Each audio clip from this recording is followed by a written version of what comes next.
허락하신 말씀 교독하겠습니다. 그러므로 예수께서 다시 이르시되 내가 진실로 진실로 너에게 말하노니 나는 양의 문이라. 나보다 먼저 온 자는 다 절도요 강도니 양들이 듣지 아니하였느니라. 내가 문이니 누구든지 나로 말미암아 들어가면 구원을 받고 또는 들어가며 나오며 꼴을 얻으리라. 도둑이 오는 것은 도둑질하고 죽이고 멸망시키려는 것뿐이요 내가 온 것은 양으로 생명을 얻게 하고 더 풍성히 얻게 하려는 것이라. 나는 선한 목자라. 선한 목자는 양들을 위하여 목숨을 버리거니와 삭구는 목자가 아니요 양도 제 양이 아니라. 이리가 오는 것을 보면 양을 버리고 달아나나니 이리가 양을 물어가고 또 해치느니라. 달아나는 것은 그가 삭군인 까닭에 양을 돌보지 아니함이나 나는 선한 목자라. 나는 내 양을 알고 양도 나를 아는 것이. 15절 합독하겠습니다. 아버지께서 나를 아시고 내가 아버지를 아는 것 같으니 나는 양을 위하여 목숨을 버리노라. 아멘. 오늘은 선한 목자 예수 그리스도라는 지하에 여러분과 말씀을 나누겠습니다. 오늘 본문 11절과 14절에서 예수님께서 두 번이나 선포하시는 표현이 나는 선한 목자다라는 말씀입니다. 목자는 3D 직업입니다. 3D란 힘들고 더럽고 어려운 직업, 육체 노동을 뜻하는 말인데요. 목자라고 하면 대부분의 사람들이 유럽에서 볼 수 있는 아름답고 평화로운 환경에서 양들을 우아하게 돌보는 목자를 생각하실 수 있는데, 하지만 이스라엘에서는 그런 아름답고 평화로운 곳은 그리 많지 않습니다. 이스라엘 땅은 매우 건조하고 척박합니다. 50% 이상이 건조하고 황량한 광야입니다. 따라서 양을 기른다라는 이런 일은 무더위와 위험에 노출되는 힘든 일입니다. 이스라엘에서 양을 키우는 일은 대부분 이 광야에서 거주하는 유목민인 베두인족들이 하는데 참 힘들고 더럽고 위험한 3D 직업입니다. 그럼에도 불구하고 예수님은 이 목자의 비유를 오늘 성경에서 사용하고 계십니다. 그 이유가 무엇일까? 목자의 비유가 우리를 향한 예수 그리스도의 마음을 가장 잘 표현하기 때문입니다. 어떤 면에서 예수님의 마음을 가장 잘 표현하는 것일까? 오늘은 예수님께서 왜 목자의 비유를 사용하시는지 그 질문에 관한 내용을 여러분과 나누고자 합니다. 예수님께서 목자의 비유를 사용하시는 첫 번째 이유는 목자가 양을 알듯이 우리를 잘 아시기 때문입니다. 10장 14절 말씀입니다. 나는 선한 목자라. 나는 내 양을 알고 양도 나를 아느니라. 10장 3절 후반부에는 이런 표현이 있습니다. 그가 자기 양의 이름을 각각 불러 인도하여 내느니라. 우리의 이름을 아신다라고 하는 이 표현에서 찬양 한 곡이 생각나는데, 내 이름 아시죠라는 찬양입니다. 가사가 나를 지으신 주님 내 안에 계셔 처음부터 내 삶은 그의 손에 있었죠. 내 이름 아시죠. 내 모든 생각도 내 흐르는 눈물 그가 닦아 주셨죠.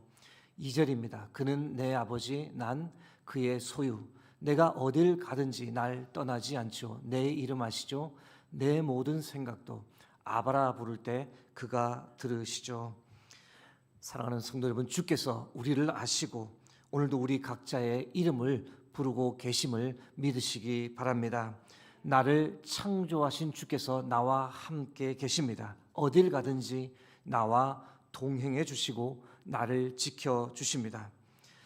생각해 보면 우리 주변에서 우리를 아는 척하고 우리의 이름을 부르지만 우리를 속이려고 하는 이 강도떼들이 또 얼마나 많은지 모릅니다. 예를 들어 이 보이스 피싱을 생각할 수 있는데, 보이스피싱을 사용하는 이 사기꾼들이 얼마나 참 교묘한지 모릅니다. 우리를 아는 척, 우리의 이름을 알고 우리의 가족을 아는 척, 우리의 상황을 아는 척합니다. 아주 교활하고 악랄합니다. 그들의 목적은 단 하나입니다. 사람을 기망하여 돈을 빼앗으려는 겁니다. 오늘 본문 요한복음 10장 10절에 표현된 도둑과 같은 존재들입니다. 도둑이 오는 것은 도둑질하고 죽이고 멸망시키려는 것뿐이요. 하지만 예수님은 전혀 다른 의도와 마음을 가지고 우리를 향해 오십니다. 우리를 창조하신 창조주의 마음으로 우리를 알고 계시고 우리에게 지대한 관심을 가지고 계시며 우리를 사랑하십니다. 그 사랑의 마음으로 우리의 이름을 부르십니다. 시편 139편 1절에서 4절에는 이렇게 기록되어 있습니다. 여호와여, 주께서 나를 살펴보셨으므로 나를 아시나이다. 주께서 내가 앉고 일어섬을 아시고 멀리서도 나의 생각을 밝히 아시오며 나의 모든 길과 내가 눕는 것을 살펴보셨으므로 나의 모든 행위를 익히 아시오니 여호와여, 내 혀의 말을 알지 못하시는 것이 하나도 없으시니이다. 사랑하는 성도 여러분, 주께서 우리를 아시고 우리의 이름을 아시고 우리의 상황을 아십니다. 우리의 염려와 걱정을 아시고 나의 고통과 눈물을 아십니다. 그러므로 나를 누구보다 잘 아시는 주께 나와 주께 말씀드리고 아뢰 수 있는 이 새벽 되기를 간절히 소망합니다. 주께서 우리의 기도를 들으시고 응답해 주실 줄 믿습니다. 우리를 안아주시고 힘을 주시고 격려해 주실 줄 믿습니다. 예수님께서 목자의 비유를 사용하시는 두 번째 이유는 목자가 양을 인도하듯이 우리를 가장 좋은 길로 인도하시기 때문입니다. 요한복음 10장 9절에서 10절 말씀입니다. 내가 문이니 누구든지 나로 말미암아 들어가면 구원을 받고 또는 들어가며 나오며 꼴을 얻으리라. 내가 온 것은 양으로 생명을 얻게 하고 더 풍성히 얻게 하려는 것이라. 좋은 목자는 양들에게 무엇이 필요한지 압니다. 가장 안전한 길이 어디인지, 어디에 가야 좋은 목초지가 있는지, 목마를 때 어디서 물을 마셔야 하는지 잘 압니다. 양들은 겁이 많아 빠르게 흐르는 물 근처에서는 물을 마시지 못한답니다. 그래서 잔잔한 물가로 인도해야 한다는 것, 목자는 이런 사실을 잘 압니다. 마찬가지로 예수님께서는 우리에게 무엇이 필요하고 무엇이 가장 좋은지 잘 아십니다. 우리의 마음 상태를 누구보다도 잘 아시고 또 우리의 필요를 채워주시는 분입니다. 하나님께서 자신의 목자가 되어주심을 늘 체험하며 살았던 다윗이 시편 23편에서 어떻게 고백합니까? 여호와는 나의 목자시니 내게 부족함이 없으리로다. 그가 나를 푸른 풀밭에 누이시며 쉴만한 물가로 인도하시는도다. 내 영혼을 소생시키시고 자기 이름을 위하여 의의 길로 인도하시는도다. 사랑하는 성도 여러분, 다윗의 이 고백이 우리의 고백이 되기를 바랍니다. 주께서 우리의 목자 되셔서 우리를 생명의 길, 구원의 길로 인도해 주심을 우리가 매일매일 삶에서 경험하며 하나님을 찬양하는 은혜가 우리 모두에게 충만하길 주의 이름으로 축복합니다. 예수님께서 목자의 비유를 사용하시는 세 번째 이유는 목자가 양을 위해 그렇듯 우리를 위해 생명까지 내어주셨기 때문입니다. 오늘 본문에서 예수님은 양들을 위해 자신의 생명을 주셨다라고 두 번이나 말씀하십니다. 11절에서 선한 목자는 양들을 위하여 목숨을 버린다. 15절 후반부에서 나는 양을 위하여 목숨을 버린다. 두 번이나 말씀하십니다. 이 비유는 선한 목자와 삭군을 비교하기 위해 주께서 사용하시는 겁니다. 삭군이란 어떤 것일까? 돈 때문에 일하는 사람입니다.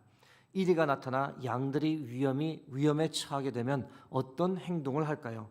당연히 살기 위해 도망갑니다. 양들에 대한 애정이 없기 때문입니다. 그러면 양들이 어떻게 될까? 흩어지게 되고 죽임을 당하게 됩니다. 예수님께서 삭군을 누구에 빗대어 말씀하셨을까요? 당시 타락한 종교 지도자들에 빗대어 이 삭군의 비유를 말씀하셨습니다. 종교세를 받아 자신들의 배만 채우고 율법으로 백성들을 얽매어 자유함을 누리지 못하게 하고 백성들이 오히려 하나님께 나오는 것을 방해했던 종교 지도자를 가리킵니다. 반면 예수님은 양들을 위해 목숨까지 다 내어 놓으셨습니다. 이리가 오는 것을 보았지만 도망가지 않았습니다. 양들을 홀로 내버려 두지 않으셨고 죽기까지 양들을 위해 싸우셨습니다. 어떻게든 살리시려고 악의 손에 양들이 넘어가지 않게 하려고 십자가에서 죽기까지 자신을 다 내어주셨습니다. 여러분, 질문을 하나 드려봅니다. 질문이 아주 직설적이지만 여러분을 위해 언제라도 대신 죽겠다라고 나설 수 있는 사람이 여러분 주위에 혹시 있으십니까? 한 명이라도 그런 사람이 있다면 그 사람은 참 복받은 사람입니다. 여러분, 주께서 우리를 위해 기꺼이 대신 죽음을 택하셨습니다. 나를 지키고 나를 구원하기 위해 주께서 자신의 목숨을 내어주셨습니다. 내가 살 수 있도록 주께서 자신의 생명을 대신 내어주셨습니다.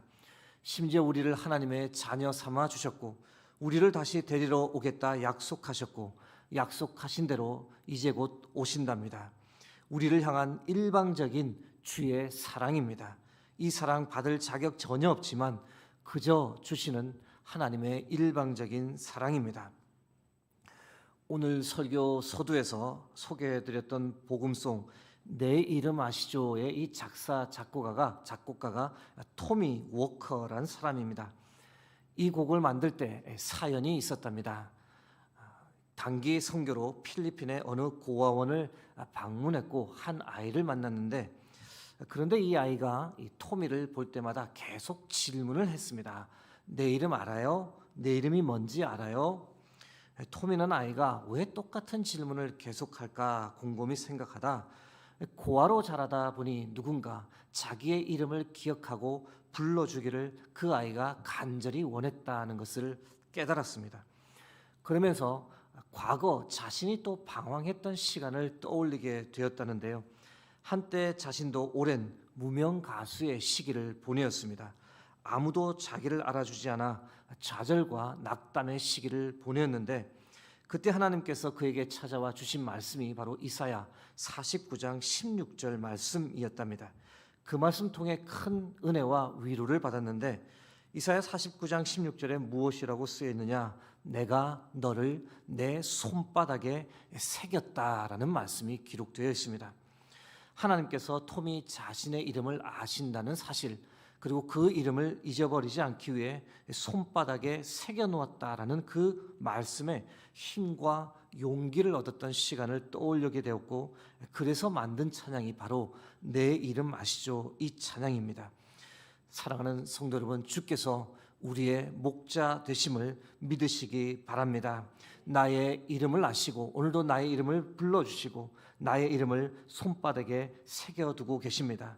나를 격려하시고 내게 힘 주시는 주님, 그 주님을 의지하여 오늘도 믿음으로 승리하며 사는 복된 하루가 되길 주의 이름으로 축복합니다.